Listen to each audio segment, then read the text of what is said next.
don't be scared to reinvent yourself. At Supermums, which is the organisation I run now and have done for 7 years, we help women and men reinvent their life, reinvent their career with, moving into a new career that they've never done before.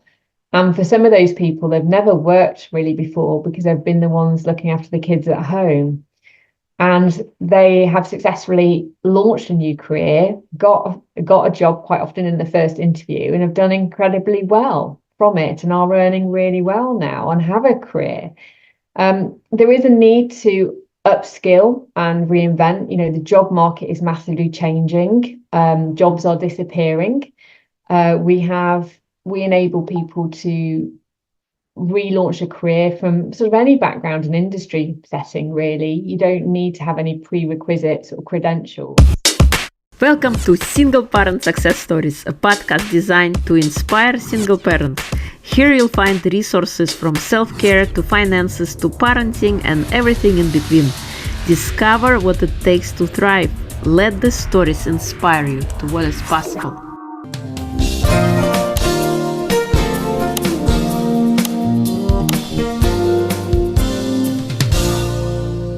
Welcome to Single Parent Success Stories. Today we have a special guest joining us from the UK.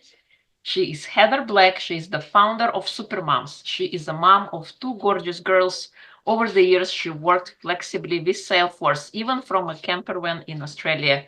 So when her eldest daughter was born, Heather continued to work flexibly around her family. Then back in 2016, when her second daughter arrived, Heather began to think about how Salesforce enabled her to stay working. Heather realized that Salesforce is enabler to flexibility. The light bulb moment happened and she created Supermums program. With a background in training and employability support alongside Salesforce, she designed the perfect program.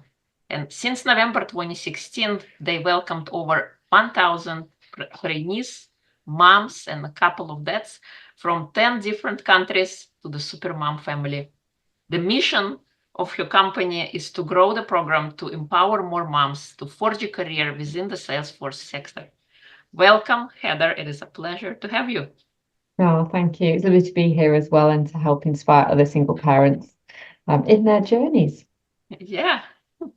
So please share with us, how did you become a single parent? How did I become? Well, I chose divorce. I wasn't in a positive relationship and it didn't align with my values anymore. And I think it's really tricky to obviously make those decisions and to feel that you're able to make those decisions. One of the things that I suppose empowered me and enabled me to choose, the option of becoming a single parent was because I had pivoted to have a flexible, well-paid career before, as part of this was probably sort of 8 years previous. I'd repositioned my career, I'd relaunched my career after having my first child, and was able to work from home remotely and was able to have a really good wage. And having that financial security obviously gave me that choice to be able to think that I could live and look after my children independently, and appreciate that that is a big factor for many people. And for many of the mums that go through our Supermums program, that's why they join us, because they are looking to get a better, well-paid career.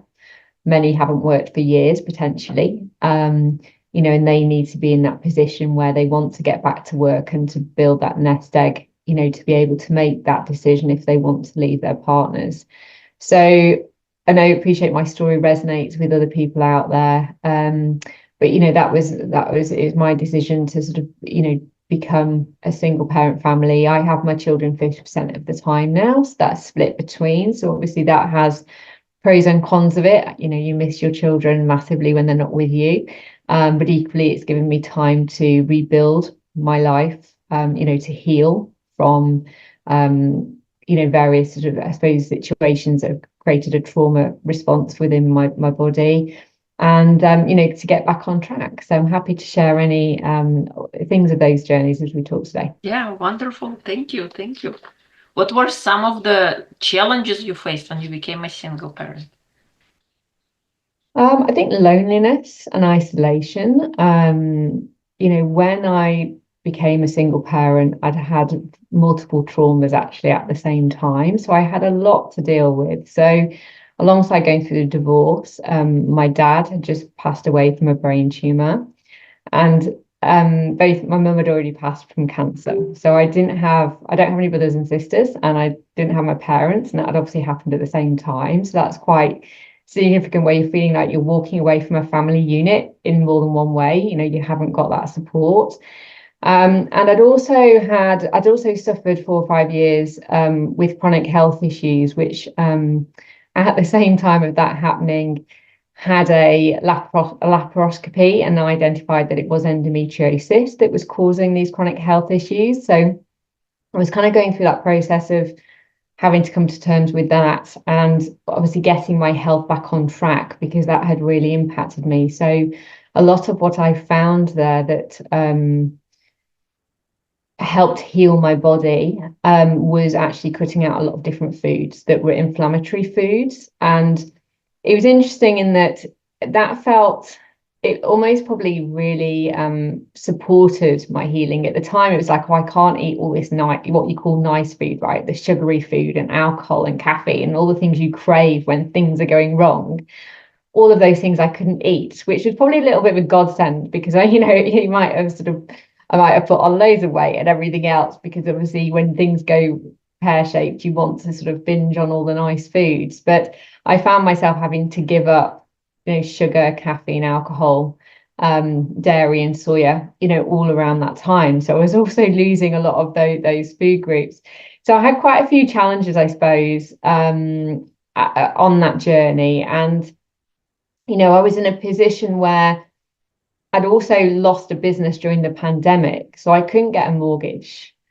And because that had gone into liquidation, and as a director, it affects you from that point of view. So obviously, then that was the position where you're like, right, well, what am I going to do? What's my next steps here? And during the pandemic, the financial situation had obviously been an interesting one. So it was getting back on track. I mean, I obviously had a job and a career, but it was sort of, I had to pivot along the way because I had two businesses that I was running during that time, one of which obviously suffered more in the pandemic, and Supermums, which almost thrived through the pandemic because I had a lot of people changing career and sort of coming through us.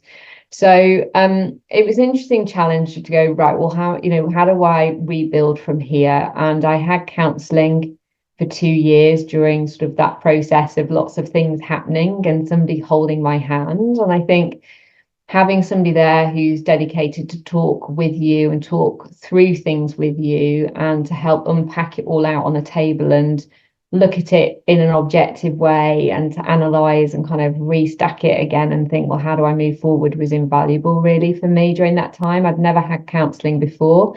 I also had trauma counselling and healing with a lady called Caroline Strawson, who she specialises in narcissistic abuse and trauma.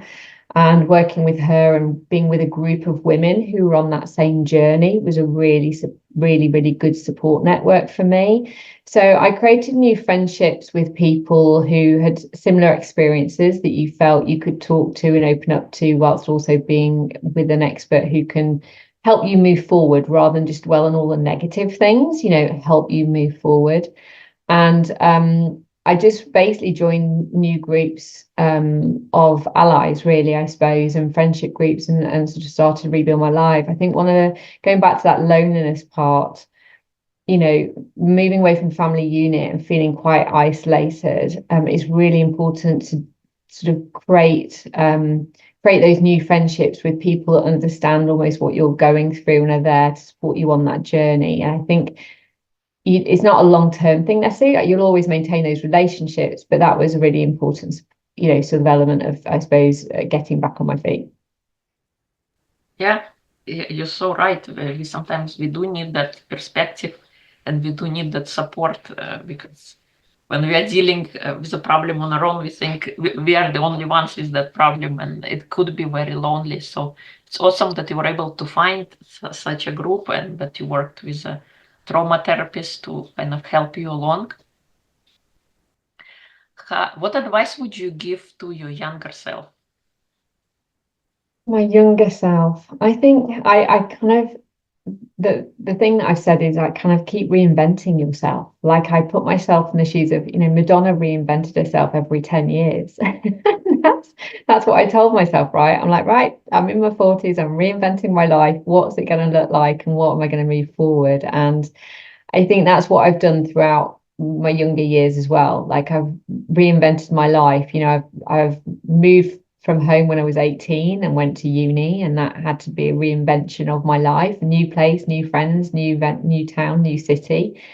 Did the same again in my 30s, again moved to London, started a career, again reinvented myself. And it's that kind of element of, never be afraid to keep reinventing and keep changing and keep almost rebirthing, really. And I think that's more common now than ever. Like, traditionally, if we go back to our parents' era, my dad had his job for life, right? He's in the same company for his whole life. And that was normal traditionally, whereas now it's not. Now it's, we've got so much opportunity. And I think also reflecting back on, my younger self was, and I just remember almost struggling with maybe, looking back on it now was probably elements of depression. But I constantly, I did coaching. I learned coaching quite early on. I learned coaching tools and techniques and did an NLP practitioner course when I was 26. And spent 3.5 grand on that, which was quite a significant investment at that age.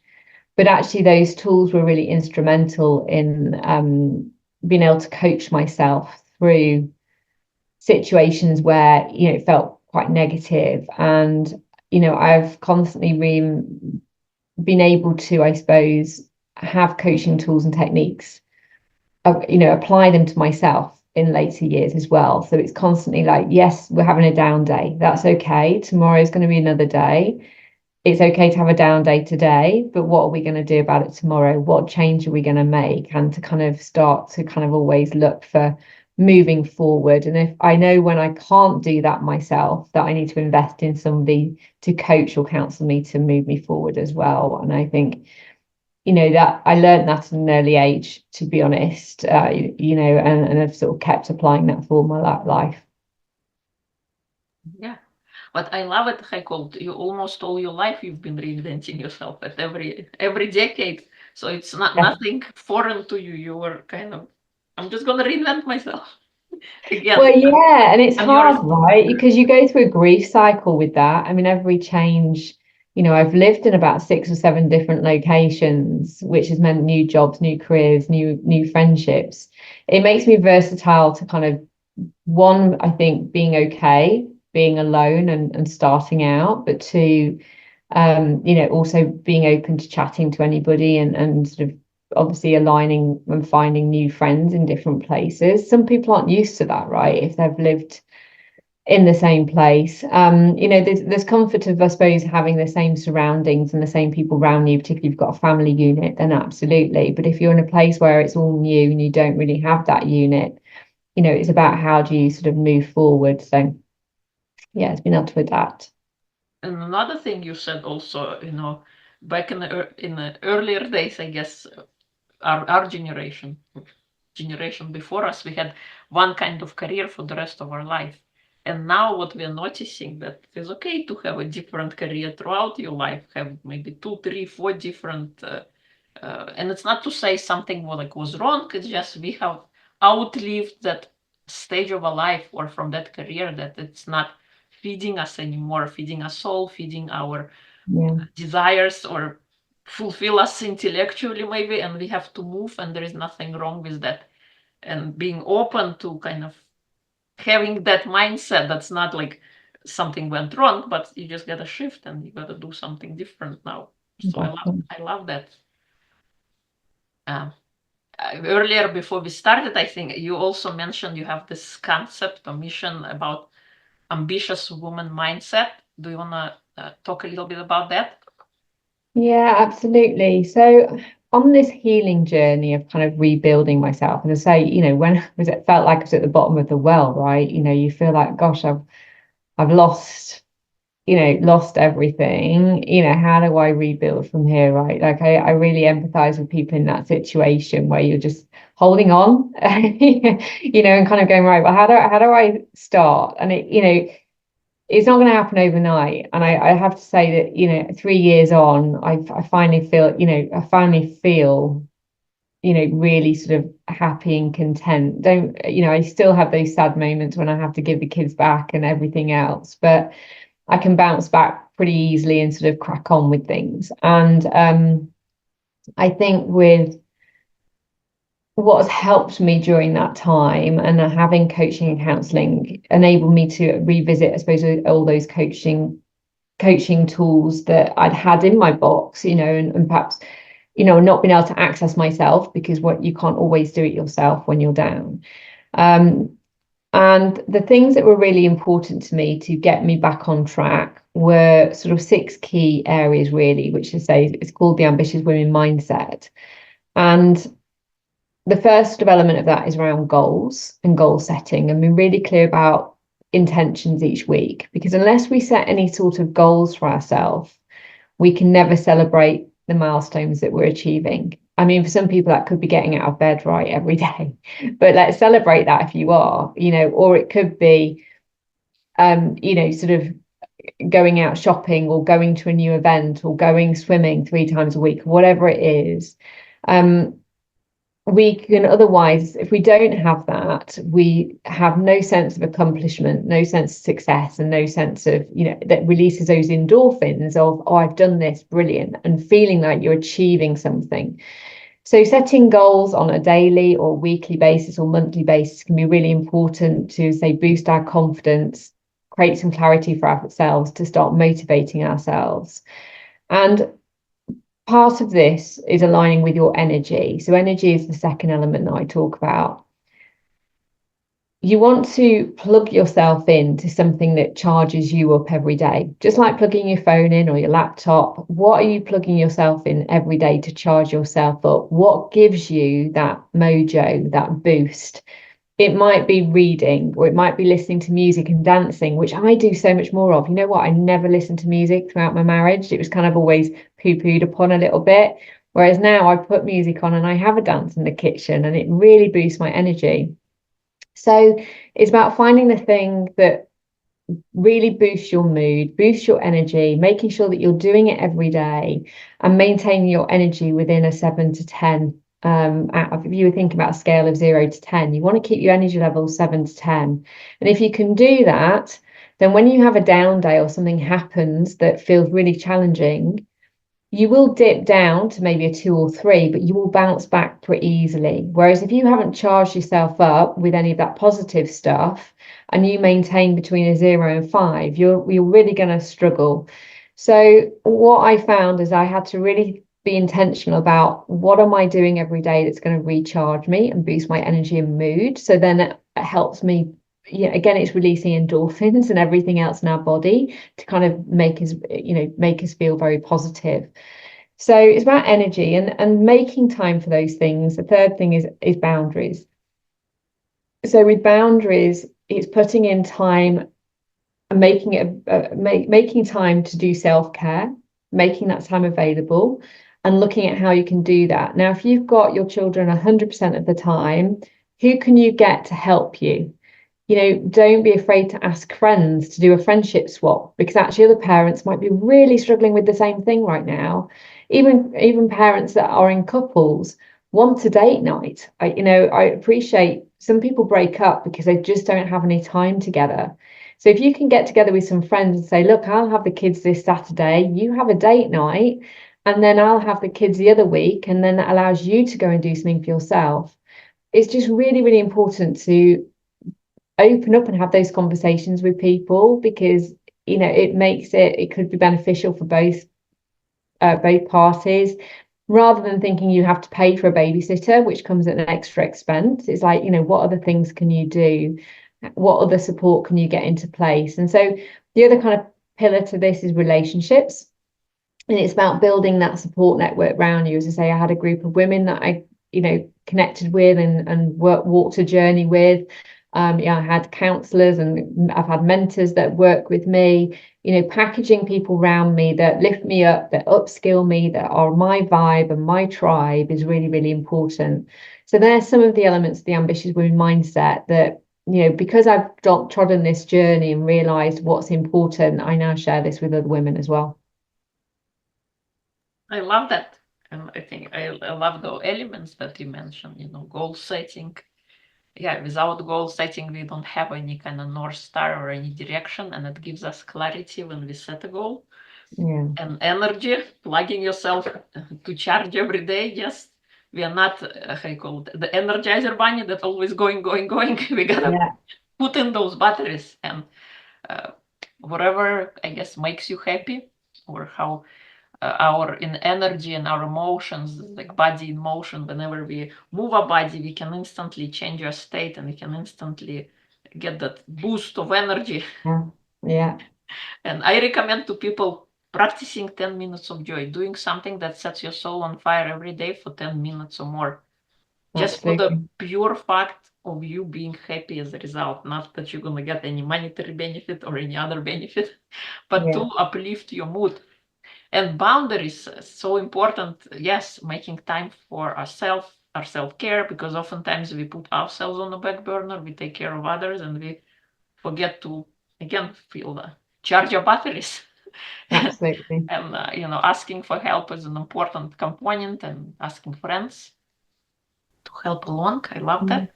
Yeah. And then relationships and mentors and people who you surround yourself with, you kind of build that bubble, that environment of a person you want to become, and then seeking supports from different areas to fulfill all of different angles of yourself, all the different components that make you who you are, and finding community of people who see more in you than you see in yourself today. Because when you are in the depths of it, when you are struggling, all you see, you don't see any clarity, you don't see any way out. You just see the doom and gloom of today, and you don't even aspire for something to be different. So those environments and relationships are so beneficial and important. What is your superpower if you had to pick one? My superpower. I had a light bulb moment around this back in my late 20s, actually. So I did it's a sort of personality profiling tool called Talent Dynamics, but it was quite instrumental in helping me figure out what my superpowers are. And I talk about focusing on your zone of genius rather than beating yourself up about all the things that you're not good at. When you look at a team profile and there's lots of different roles and responsibilities in a team, with talent dynamics, there's, I think, 9 or 8 or 9 different sort of profiles you can be. So it was really useful for me to go, what roles do I play in a team environment? What are my strengths? And, who do I need around me, whether it's in a family unit or at work or whatever, that benefit that, that complement me really. And my superpowers, when I look at that profile, my profile is a mechanic, creator, and star. So I'm the ideas person. That's the creator, like the ideas person. I like new things. I like, what's the new thing we can do today, whether it's having fun with the kids or at work, I always need a shiny new toy to play with. And the star, is I like obviously sharing and spreading the word, telling other people about things, for example, I'm on this podcast today. And mechanics very process driven, so it's coming up with the process and the action plan of how to do things and being quite methodical about it. So I think all those things are my superpowers, whether that plays out in life or work. And I think it's really good to know that and understand it, and for people to recognize that and to recognize, what you're really good at rather than what you're not good at. And again, being in a negative relationship, sometimes people can be critical of all the things you're not good at, and it's okay not to be good at stuff, right? We all have stuff that we're not good at because that's not our strength. And so I think it's really important for people, whether you're a single parent or not a single parent, to know, what are the things I'm really good at, and to really focus in on that and build that and teach other people those things, because actually that's where you get your confidence. So yeah, it's a really great question, Rena. Thank you. And I love that, that you, what is that test called again? I'm curious. Talent dynamics. Talent dynamic. Talent dynamic. Talent dynamic. Got it. Awesome. I love that. And I love the fact that, focusing on a zone of genius, because growing up, we were more saying, oh, you cannot do this, or you're not so good at this. And you always kind of downplay what you are capable of. And you don't even, and things you are capable of, you just take them for granted. Yeah, exactly. And you don't work on improving your strengths. You just focus on your weaknesses and maybe not getting anywhere with them. Yeah, exactly. So awesome. What advice can you give for single parents who are just stepping onto the journey of single parenting?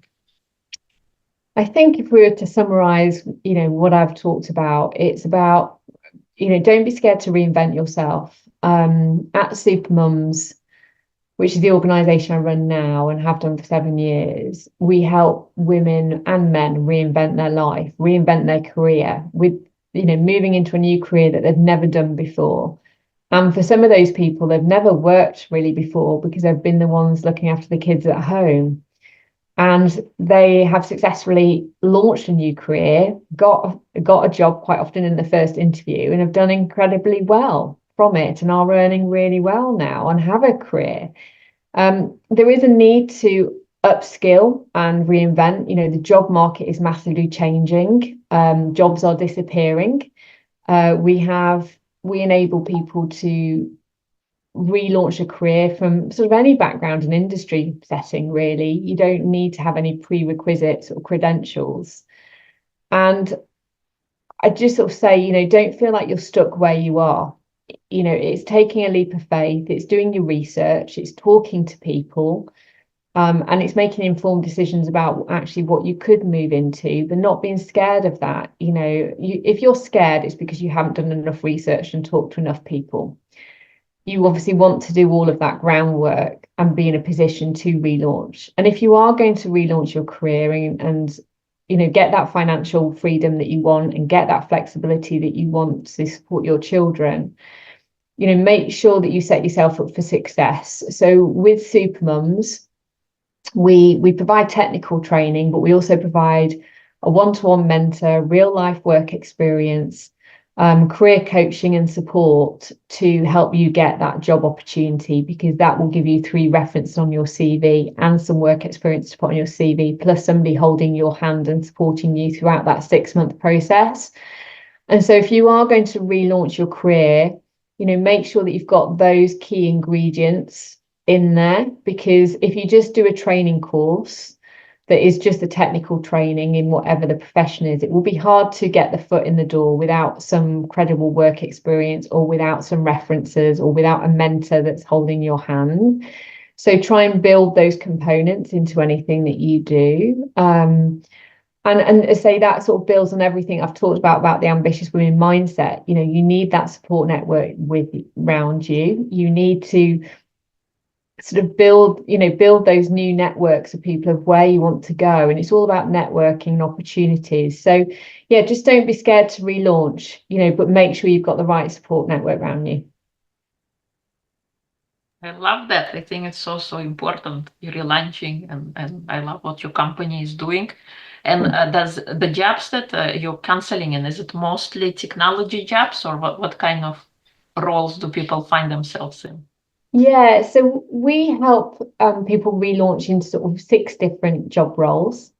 And the way that I help parents think about which one might suit them is actually based on sort of their attributes, really. I mean, it could be parenting attributes or how they operate. So if you are the empathetic parent, the listening parent, the one that often counsels people and supports people and comes up with solutions, I'd say you'd make a great business analyst. And business analyst is the one that listens to people, diagnoses their problems and provides a solution effectively. But it's more about a business process, right? It's about how is a team functioning and working, and about improving their business processes. So you could be a great business analyst if that's you.